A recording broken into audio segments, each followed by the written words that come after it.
It's August 29th here in Seoul, and I'm Kim Dami. We begin with these stories making the headlines at this hour, starting with UN member states' criticism of North Korea's latest spy satellite launch. A number of UN member states, including Seoul, Washington, and Tokyo, slammed Pyongyang's second trial last Thursday. The regime insisted the launch was a self-defense measure and refused to be bound by UN Security Council resolutions.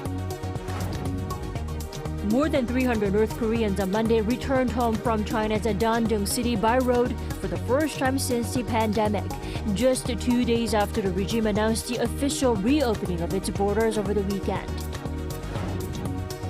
U.S. Commerce Secretary Gina Raimondo and Chinese Commerce Minister Wang Wentao agreed to set up new communication channels to address their lingering feud, namely trade issues, following 4 hours after what they call very open discussions in Beijing. A number of UN member states, including South Korea, the U.S., and Japan, have called North Korea out on its recent failed attempt at launching a spy satellite into orbit. Now, the North refused to back down, insisting the launch was a legitimate self-defense act. Lee Seung-jae starts off. During a meeting of the United Nations Open-Ended Working Group for Space Security held at the UN office in Geneva on Monday, a number of countries, including South Korea, the U.S., and Japan, condemned North Korea's recent attempt at launching a military reconnaissance satellite. Speaking at the meeting, Park Eun-jin, South Korea's Director of Disarmament and Non-Proliferation at the Ministry of Foreign Affairs, said that attempts made by the North to send a military spy satellite using ballistic missile technology are illegal, stressing that Pyongyang is getting closer to achieving its goal of advancing the necessary technology. Japan's representative also slammed the recent launch, saying that it goes against UN Security Council resolutions and poses a serious threat to countries in the region. However, North Korea's permanent representative to the United Nations Secretariat in Geneva, Han Dae-sung, argued that UN Security Council resolutions are illegal documents that violate the UN Charter and that Pyongyang will not be bound by such resolutions led by the United States and its allies. Han continued to argue that other countries have also launched satellites, with South Korea and the U.S. constantly conducting joint military drills. Such launches are self-defense measures directly related to guaranteeing the safety of the country. The U.S. quickly responded by saying that while the joint drills are defensive in nature, the North's ballistic missile launches are not. The UN Open-Ended Working Group for Space Security is a working-level consultative body established by the UN General Assembly to create responsible norms of conduct, and comes after North Korea conducted its second attempt to send a military spy satellite into orbit, which failed last Thursday. Lee Seung-jae, Arirang News. Thank you, Mr. Chair. While tensions are unsettling here on the Korean Peninsula, North Korean leader Kim Jong-un called for his Navy's war readiness and said it will become part of the North's nuclear deterrent. According to the regime's state-run media on Tuesday, Kim Jong-un marked the Day of the Navy by inspecting the North's naval headquarters near Pyongyang with his daughter. Kim called on the Navy's overwhelming and preemptive offensive against any unexpected conflict, while promising that it will be provided with a new means of arms and will be a component of the state nuclear deterrent.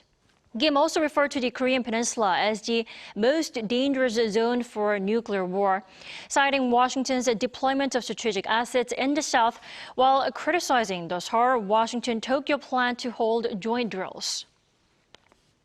More than 300 North Koreans made it back to their motherland from China on Monday, following the regime's official reopening of the border for the first time since the pandemic. According to sources, 300 to 400 North Koreans left Dandong in northeastern China by bus for the North's border city of Siniju.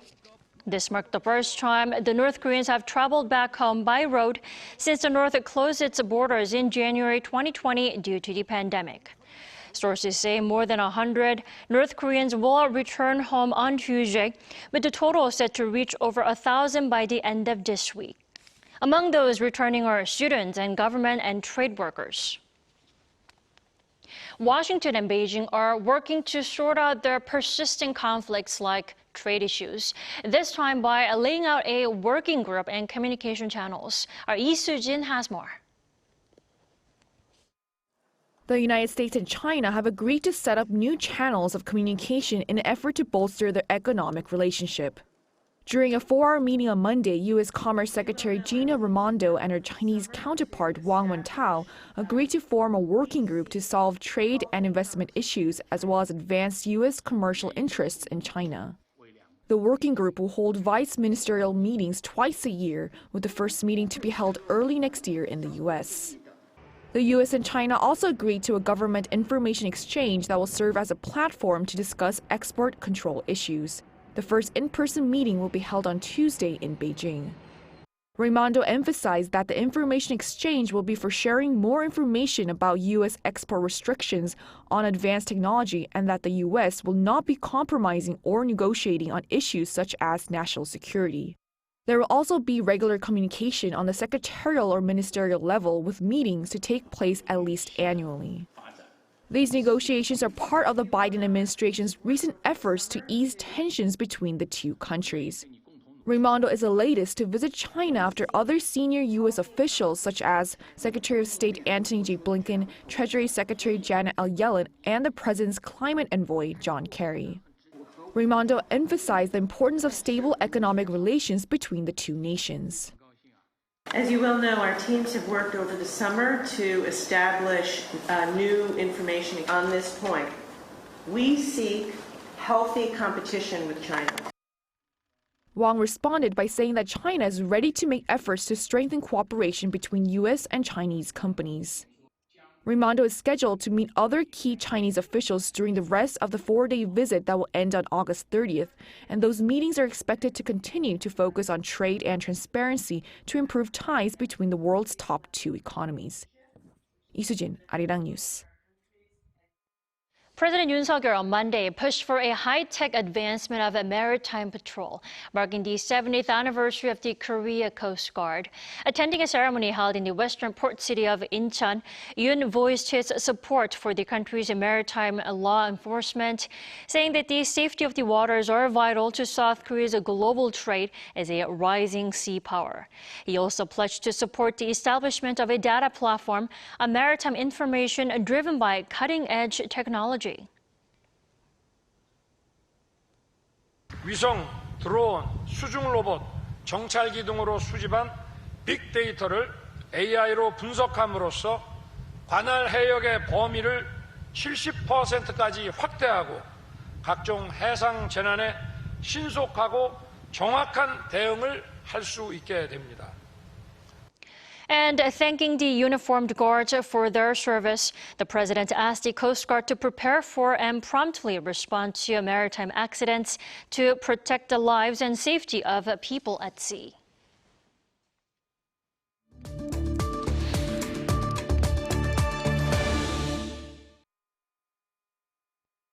South Korea has been shaken more than ever by senseless and inhumane crimes, from the so-called "don't ask why" stabbings to online murder threats. How is the country trying to tame fears and deal with the unprecedented wave of violence? We're joined by Kwon Hyuk-sung this morning to discuss. Great to have you with us. Thank you for having me here. The latest drama here in the country saw a man in his 30s threatening to hurt himself in northern Seoul over the weekend. Now, he was arrested after 2 hours of standoff, and he didn't harm or hurt anyone. But can or will he still be punished? Well, in my opinion, yes, he could be charged and punished. Even if he didn't harm anyone, he did disturb the public without a reasonable excuse. And most importantly, he didn't follow a lawful direction of police officers. On top of that, I believe he actually tried to threaten the police officers with knives in his hand who were executing a lawful police duty. This can be accused of a crime named obstruction of performance of official duties. It refers to the act of obstructing or interfering with public officials, such as police officers, while they are performing their official duties. These kinds of behaviors can be sentenced with up to 5 years in jail or can be fined up to 10 million won. Right. He didn't hurt anybody, and still the police was also threatened for just fulfilling their duties at the time. But the thing is, they chose not to use tasers during the latest incident. The question is, when is it legal to use tasers in South Korea? I mean, can the police use it whenever they want or feel the need to do so? So to make a long story short, yes, it is legal to use tasers in Korea. However, the police should not use tasers whenever they want to. But these recent series of senseless crimes outbroken in public can be a turning point for the police to use the lethal police equipment in a less restrictive way. The tasers have been adopted since 2004 after a tragic incident that two police officers killed by a suspect using a deadly weapon. The police wanted to adopt equipment which is less lethal than a gun, but effective enough for the suppression. However, after the several fatal incidents of the civilians by the police tasers, um, there have been strict guidelines and regulations for tasers. First, according to the Act on the Performance of Duties by Police Officers, the lethal police equipment shall be restricted to the necessary minimum. Also, before actually using tasers, the police should not only assess the situation whether it is necessary for the police to use tasers, but also warn the suspect for using tasers. And the police must avoid lethal body parts such as a neck or face for the aim. Right. Even if it's illegal to use tasers here in the country, it can be a complicated process. The South Korea's Justice Ministry is also planning to establish a new legal provisions, right, to seek stern punishment for people who get caught writing online murder threats, including seeking damages. Now, how will that work? Seeking damages from suspects? As you mentioned, the Ministry of Justice has announced that the government will officially file a lawsuit, including seeking damages from suspects. Well, I can say that the government suing a group of citizens for civil disputes is not what you can see every day in normal circumstances. According to the announcement that the act of writing online murder threats can be regarded as unlawful actions, provided that the government can argue all the costs for the police operations and government expenditures for prevention of potential public crimes which are caused by those people writing online threats shall be compensated by using legal establishments. Then I have to ask you, how effective will the measure be? I mean, will it be effective enough to stop those people from causing such social disturbances? Well, in my personal opinion, the idea for the government to sue dozens of citizens is more of a political show to satisfy a angry public and will not be very effective enough to stop potential anti-social criminals in the long term. First of all, I'm not sure the court will admit correlation and causality between the action of writing some inappropriate text online and the damages of the government. Secondly, even if the court acknowledged the liability of damages, I assume the amount of compensation would not be enough to scare the potential suspect.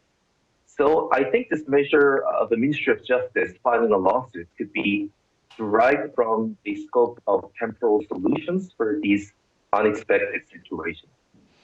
Right, but in the meantime, the country is experiencing a serious shortage in the number of police personnel. Still, the government is considering reinstating a previously utilized auxiliary police system. What legal process should there be to bring those personnel back? Well, the shortage of police personnel has always been an issue, especially after the auxiliary police system was abolished in May this year, and a new type of crime soaring these days in Korea. But the government and the police were failed to react in time, preparing for a 100% predictable problem, which is a shortage of police personnel.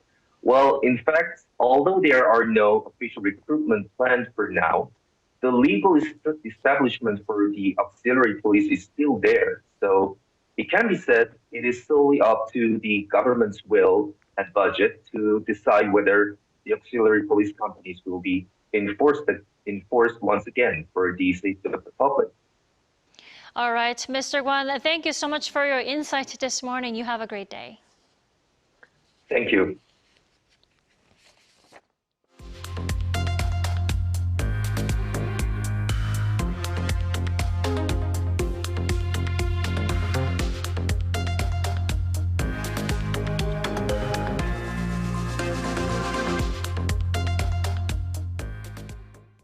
A highly anticipated 6-day Chuseok holiday period starting late September and going into early October may come true if South Korea's top office approves a request made by the ruling party. Our Kim Do-yeon has this report.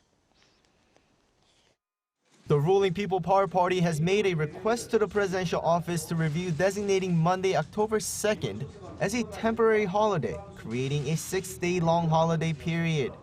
Opening the leadership meeting on Monday, the party's chairman, Kim Gi-yeon, announced that the request has been made as South Korea looks forward to its first long holiday since COVID-19 became a Class 4 virus, the lowest designation for managing diseases like the seasonal flu.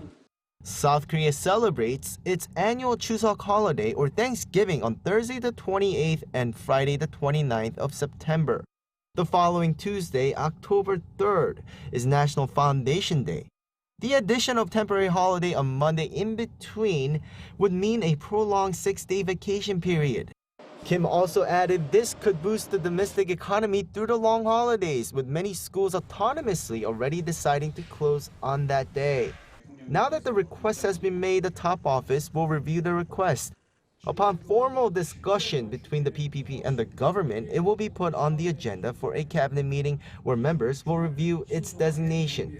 Cabinet meetings usually take place every Tuesday, but it isn't on the agenda for this week's meeting yet, meaning it will likely be September 5th before a decision is made. Back in 2017, then President Moon Jae-in designated October 2nd a temporary holiday, giving people 10 straight days off. Kim Do-yeon, Arirang News. Now, speaking of Chuseok, there are worries that the high inflation may take a bite out of Chuseok luncheons and dinners, with consumer price growth likely to rebound to more than 3% due to oil price pressures. Moon Hae-ryun reports. Concerns over rising food and oil prices continue to persist in South Korea as consumers prepare for the Korean Thanksgiving holiday in late September. According to a report released by the Bank of Korea on Monday, persistent heavy rain coupled with extreme heat in the country will likely contribute to price hikes for fresh produce. In July, the price of lettuce and spinach almost doubled, and prices for agricultural goods rose by 4.7% compared to the year before. While the overall on-year consumer price index growth fell to the 2% mark last month, the Ministry of Economy and Finance predicted on Sunday that it will jump back up to the 3% mark over the next 2 months. July's growth rate, measuring at 2.3%, was the lowest seen in over 2 years and came after 5 consecutive months of decline in the on-year increase. Eased inflation was largely attributed to weakening oil prices, but with oil prices rising for 7 weeks in a row in South Korea, this is expected to change. On average, gasoline prices stood at around $1.31 per litre last week, a large jump from $1.18 at the start of last month. This comes on the back of a resurgence in global oil prices, which have gone up since July, with prices for Brent crude oil jumping by around $10 per barrel during the July to August period, and prices in South Korea affected the 2 to 3 week delay. With the national holiday Chuseok at the end of September into October, the ministry expects high prices to persist with high demand, as consumers buy food and gifts for the holidays. Finance Minister Chu, however, stated in a National Assembly meeting last week that the inflation rate will drop to the 2% mark again following the holiday and maintain an average of some 2% until the end of the year. Moon Hae-ryun, Arirang News.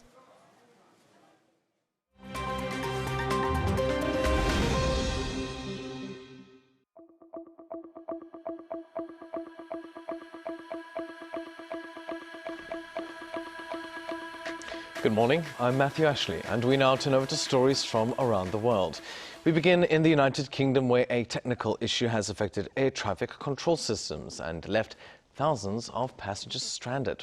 Now, issues started on Monday when the National Air Traffic Service's automatic processing of flight plans malfunctioned and had to be handled manually. It also meant that the number of planes landing needed to be temporarily restricted. The glitch lasted several hours but was fixed on the same day. Now, despite this, airports and airlines have warned that delays could continue for a few days. According to aviation data, around 8% of flights departing UK airports and 9% of incoming flights were affected on Monday. Passengers due to fly have been asked to head to airports only after confirming that their flights will depart as scheduled. Now, France is set to ban school children from wearing abayas in public schools. Abayas are loose-fitting full-length robes worn by some Muslim women. The government announced on Monday that they would be banned from September, the start of the next academic year. The ban drew applause from the country's right, but those on the left claim it violates Muslim women's rights, while opposition lawmakers have called it a new Islamophobic campaign. France has employed strict bans on religious symbols such as large crosses in schools since the 19th century. It says such symbols violate secular laws. Now, in the United States, the opening of a roughly 200-year-old lead box at the military academy West Point ended in disappointment.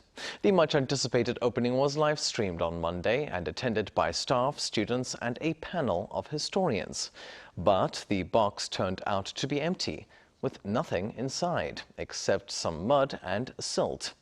The mysterious box was discovered in May during the removal of a statue, leading experts to guess that it was a time capsule put in place when the statue was erected in 1829. Its composition meant that historians were unable to scan the box's contents before its opening. The box's muddy contents will be analyzed for anything of value. And finally, crowds gathered at a UK pub on Monday to watch the World Gravy Wrestling Championships. 16 men and 8 women took to the condiment-filled ring at a pub in Rossendale, Lancashire, to compete for the title. Now, the pub has been holding the annual event since 2007 to raise money for charity. Fights last 2 minutes and some 2,000 litres of gravy are used over the event. Gravy wrestlers are judged by a 4-person panel that scores them on wrestling ability, comedic timing and fancy dress. This year saw Raven Gravy win the men's division, while Baku Bavarian clinched the women's title.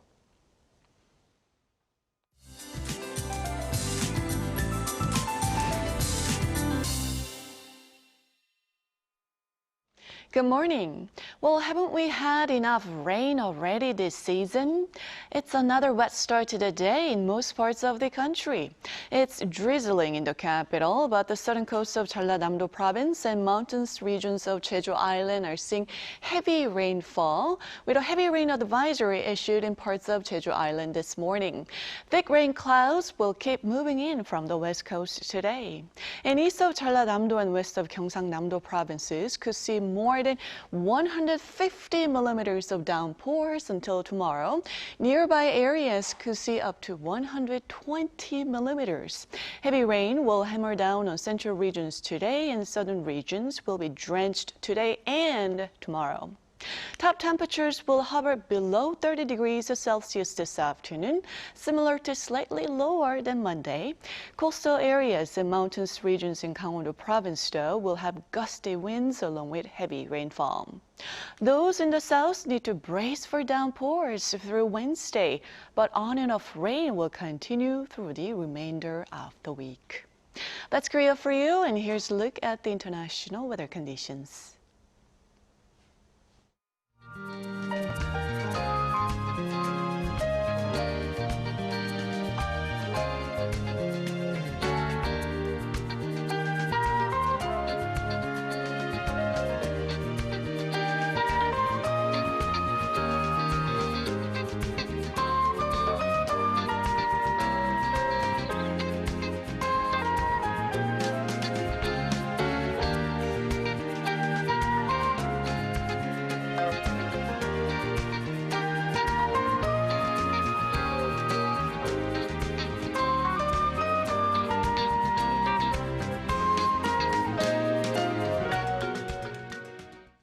We thank you for watching New Day at Arirang. We'll be back tomorrow at the same time, 9 a.m. Korea time.